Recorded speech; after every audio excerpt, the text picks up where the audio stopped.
السلام علیکم ورحمۃ اللہ۔ جی میرے پیارے بھائیوں، قربانی کی تاریخ کے حوالے سے کل پہلا حصہ ہوا اور آج دوسرا حصہ، دوسری قسط،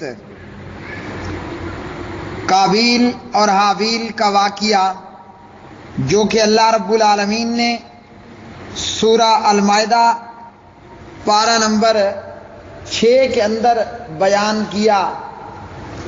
اعوذ باللہ من الشیطان الرجیم۔ وَاتْلُ عَلَيْهِمْ نَبَأَ ابْنَيْ آدَمَ بِالْحَقِّ إِذْ قَرَّبَا قُرْبَانًا فَتُقُبِّلَ مِنْ أَحَدِهِمَا وَلَمْ يُتَقَبَّلْ مِنَ الْآخَرِ۔ اے محمد صلی اللہ علیہ وسلم، ان کو آدم کے دو بیٹوں حابیل قابیل کے حالات ٹھیک پڑھ کر سنا دے۔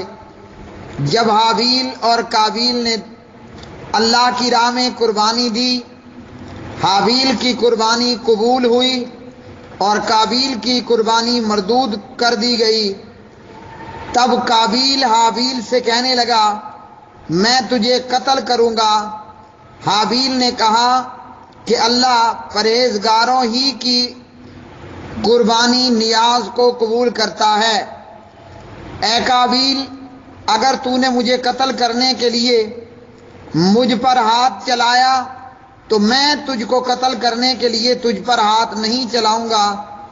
مجھے تو اللہ رب العالمین سے ڈر لگتا ہے۔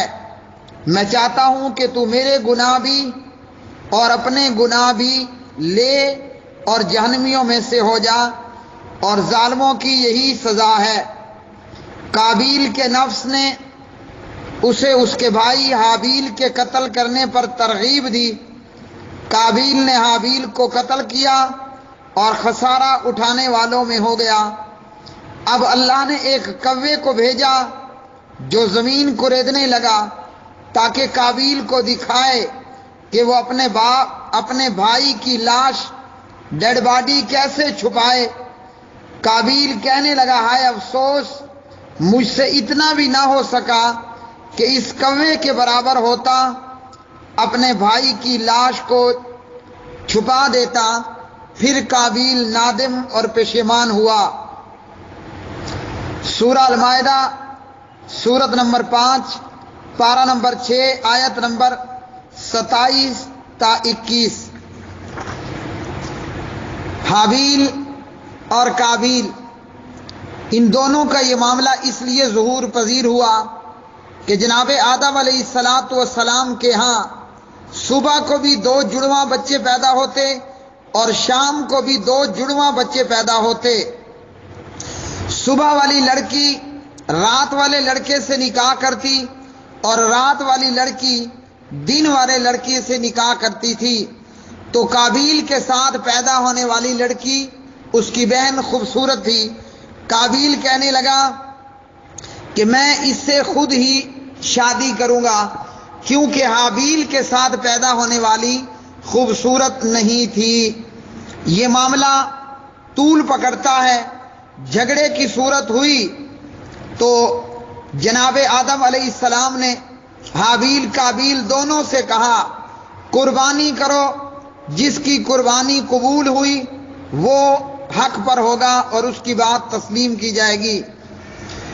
امام ابو جعفر رحمہ اللہ فرماتے ہیں، حابیل اور قابیل جب قربانی دے رہے تھے تو آدم علیہ السلام بھی موجود تھے۔ انہوں نے دیکھا کہ حابیل کی قربانی قبول ہوئی اور قابیل کی قربانی قبول نہ ہوئی۔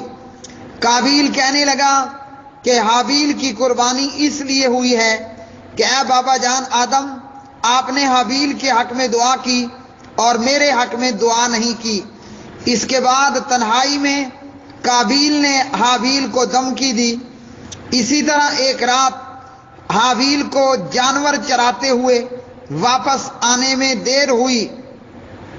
اس سے پہلے یہ ہوا کہ حابیل جو کہ بکریوں کا چرواہا تھا، ایک موٹے تازے جانور کو اللہ کی راہ میں قربان کرتا ہے، جبکہ قابیل ایک نکما اور کمزور جانور قربانی کے لیے لایا۔ ایک وہ تھا غلط اور دوسرا قربانی بھی وہ کی جو گھٹیا تھی۔ اللہ نے حابیل کی قربانی قبول کی اور قابیل کی قربانی رد ہوئی۔ ایک رات حابیل جانور چراتے ہوئے واپس آنے میں دیر ہوئی۔ آدم نے قابیل کو بھیجا کہ جاؤ معلوم کرو حابیل کہاں ہے۔ قابیل حابیل کو تلاش کرنے کے لیے گیا تو قابیل نے حابیل کو کہا تیری قربانی قبول ہو گئی، میری کیوں نہیں ہوئی؟ حابیل کہنے لگا کہ اللہ رب العالمین ان کی قربانی قبول کرتا ہے جو متقی اور پرہیزگار ہوتے ہیں۔ انما یتقبل اللہ من المتقین، اللہ متقیوں کی قربانی قبول کرتا ہے۔ یہ سن کر قابیل کو غصہ آیا اور اپنے پاس موجود لوہے کی کوئی چیز مار کر حابیل کو قتل کر دیا۔ بعض علماء نے کہا حابیل سو رہا تھا، قابیل نے ایک بڑا پتھر حابیل کے سر پر مار کر اس کا سر کچل دیا۔ بعض علماء نے کہا کہ قابیل نے زور لگا کر حابیل کا گلا گھونٹا اور درندوں کی طرح اسے دانتوں سے نوچا، جس سے حابیل فوت ہو گیا، شہید ہو گیا۔ اسی طرح عبداللہ بن عمر رضی اللہ عنہ روایت کرتے ہیں کہ حابیل طاقت میں زیادہ تھا، لیکن اپنے بھائی قابیل کو قتل کرنے کے لیے اس نے کسی قسم کی کوئی کوشش نہیں کی۔ قتل ہونا گوارا کر لیا لیکن اپنے بھائی کے قتل کا ارادہ نہیں کیا۔ قابیل کو اللہ رب العالمین نے دنیا کے اندر ہی سزا دے دی اور قابیل کو سزا یہ ملی۔ مجاہد رحمہ اللہ فرماتے ہیں جس دن قابیل نے اپنے بھائی حابیل کو قتل کیا، اللہ نے اسے یہ سزا دی کہ قابیل کی پنڈلی اس کی ران کے ساتھ چپک گئی۔ اسی طرح قابیل کو یہ سزا ملی کہ سورج جس طرف ہوتا قابیل کا چہرہ بھی اسی طرف رہتا۔ اس طرح قابیل کو دونوں کے لیے، دوسروں کے لیے جو ہے وہ عبرت بنا دیا گیا اور اسے دنیا کے اندر سزا مل گئی۔ پیارے نبی صلی اللہ علیہ وسلم فرماتے ہیں جب دو مسلمان تلواریں لے کر لڑنے کے لیے ایک دوسرے کے سامنے آئیں پھر جنگ کریں، قاتل اور مقتول دونوں جہنمی۔ صحابہ نے عرض کی کہ قاتل تو جہنمی ہے، مقتول کیوں جہنمی؟ آپ نے فرمایا مقتول کی بھی ایک خواہش تھی کہ وہ اپنے ساتھی کو قتل کر دے۔ صحیح بخاری کتاب الفتن اور اسی طرح صحیح مسلم کتاب الفتن۔ تو اس حدیث سے بھی یہ معلوم ہوا کہ مسلمان کو قتل کرنے کے ہرگز درپے نہ ہو۔ تو قربانی کی تاریخ میں حابیل اور قابیل کا یہ قصہ کہ حابیل نے اچھی خاصی موٹی تگڑی اور اچھے گوشت والی قربانی اللہ کے راہ میں پیش کی، جبکہ قابیل ناحق پر بھی تھا، ناحق بھی تھا لیکن قربانی بھی گھٹیا لے کر آیا۔ اور اللہ وحدہ لا شریک نے فرمایا اعوذ باللہ من الشیطان الرجیم لن ینال اللہ لحومها ولا دماؤها ولکن ینالہ التقوی منکم، ہرگز اللہ کو تمہاری قربانیوں کا گوشت اور قربانیوں کا خون نہیں پہنچتا جبکہ اللہ کو تمہارا تقوی پہنچتا ہے۔ تو اللہ رب العالمین متقیوں کی قربانی قبول کرتے ہیں۔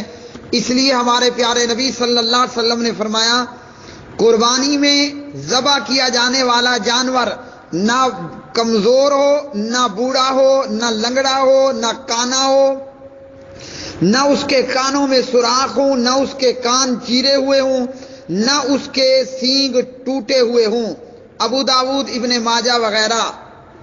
تو یہ ہے حابیل اور قابیل کی قربانی۔ ہمیں اس سے یہ درس ملا کہ ہم اللہ کی راہ میں وہ دیں جو عمدہ اور بہتر ہو۔ اس قصے سے ہمیں یہ درس ملا کہ مسلمان کے قتل کے درپے نہ ہو، بلکہ خود قتل ہونا گوارا کر لے، مگر اپنے مسلمان بھائی کو ہرگز قتل نہ کرے۔ اور آج دنیا کے اندر یہی فتنہ پوری طرح برپا ہے کہ لا الہ الا اللہ محمد الرسول اللہ پڑھنے والے ایک دوسرے کے خون کے پیاسے ہو چکے ہیں، اور اللہ رب العالمین متقیوں کی ہی قربانی قبول کیا کرتا ہے۔ آئندہ مزید آگے، ھذا ما عندی واللہ اعلم بالصواب۔